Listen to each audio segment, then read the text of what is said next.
Hey up and welcome back. Now, a few months back I had the pleasure of reviewing the new BSA Goldstar, courtesy of Eddie's Moto in Tadcaster in North Yorkshire. And it's fair to say that a few feathers were ruffled right from the get-go when I dared to suggest during the introduction that it was a better looking bike than the Royal Enfield Interceptor 650. Now, I absolutely still hold to that view, whilst accepting, of course, that opinions do differ, particularly when it comes to how a bike looks, how it presents to the eye.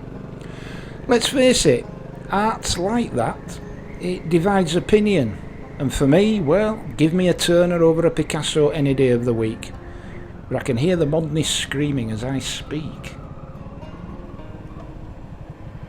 There were a number of comments on that particular video which proclaimed my admiration of the Goldstar as a modern classic to be nothing more than pure heresy. Comparisons were drawn citing certain legacy elements which were claimed to afford greater levels of authenticity to Royal Enfield over and above BSA. And granted, the transition from the last British-made Enfields to the first Indian-made ones speaks to a greater sense of continuity and therefore heritage than does the arrival of the Goldstar, which has, after all, only its badge to suggest any connection to an earlier age of British motorcycling manufacture. Yes, the new BSA Goldstar is even regarded in purist circles as something of an imposter.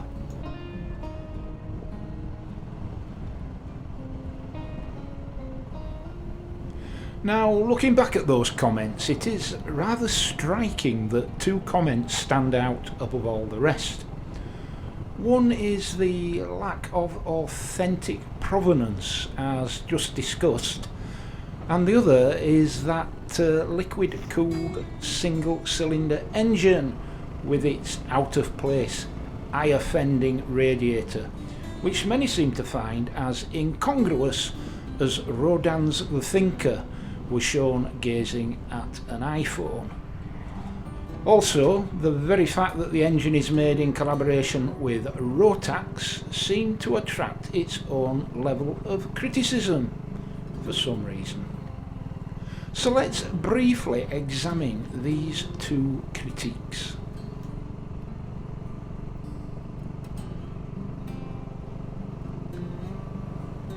The BSA name derives from the Birmingham Small Arms Company, a British firearms manufacturer established in the early 20th century, and which later diversified into bicycles and motorcycles, amongst other things. Now, in the 1950s, BSA and Triumph led the field in British motorcycle manufacturing. However, by the late 60s, the failure to adapt to ferocious competition from the emerging Japanese-made market marked the start of a swift decline. As a result, in 1973, in a desperate attempt to rescue the brand, the government of the day orchestrated the subsuming of BSA into the Norton Villiers Triumph Group.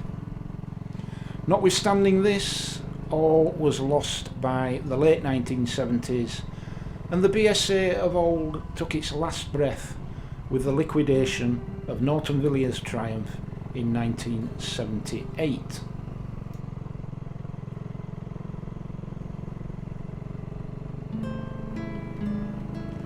Fast forward then to October 2016, and the BSA name is bought by the Mahindra Corporation in India, reportedly for some £3.4 million. And we saw the fruits of that acquisition come some 6 years later in the form of the new BSA Goldstar 650. A bike so transparently born to bask in the reflected glory of Royal Enfield's by then well-established Interceptor.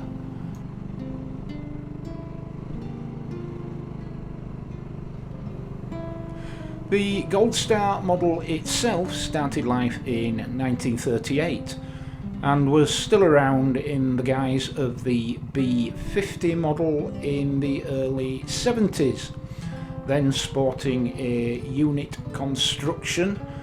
That's when the engine and gearbox are in the same housing. Single cylinder engine. Now, is this why Mahindra chose a single, or was it the single developed with Rotax which dictated the Goldstar name? Answers below.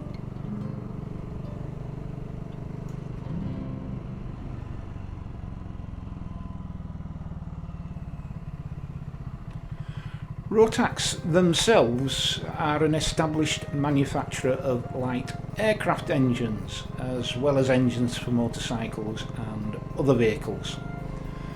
Starting life in 1920s Germany and subsequently moving to Austria, they were eventually taken over by the Canadian Bombardier Recreational Products Group and went on to make engines for Can-Am three-wheelers and also parallel twin engines for big names like BMW, who fitted them to the likes of the F800 GS. So it seems that they enjoy the confidences of some big hitters in the motorcycle world. Notwithstanding their development of a parallel twin, Rotax remain best known for their mid-range singles, which punch above the weight implied by their simple construction.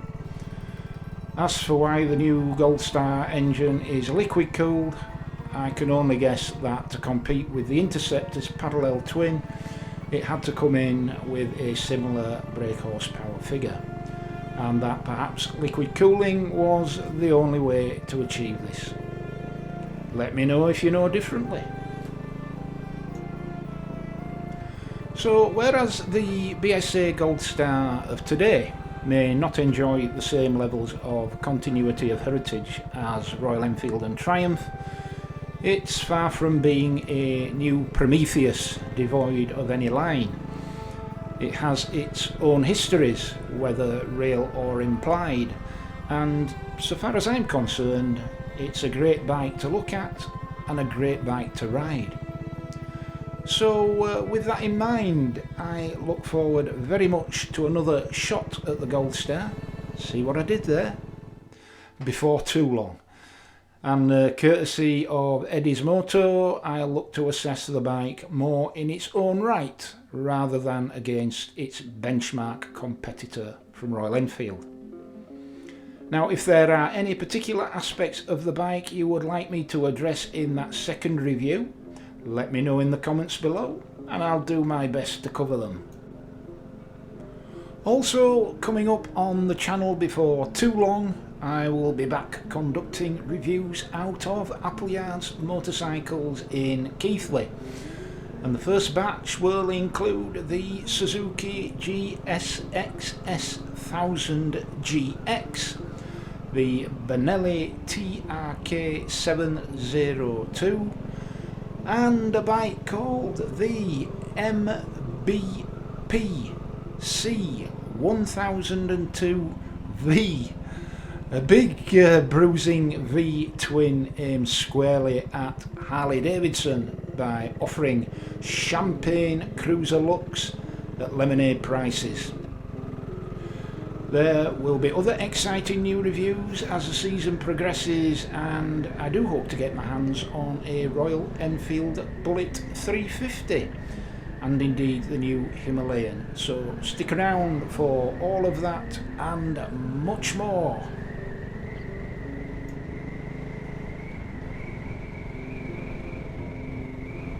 So thank you once again for watching. Please subscribe to the channel if not already subscribed. It makes a massive difference to my work. Please feel free to share. Please click a like. If you're feeling particularly generous and you want to buy me a coffee, just click that super thanks icon below. And other than that, and until the next time, ride safe, be kind, and I'll see thee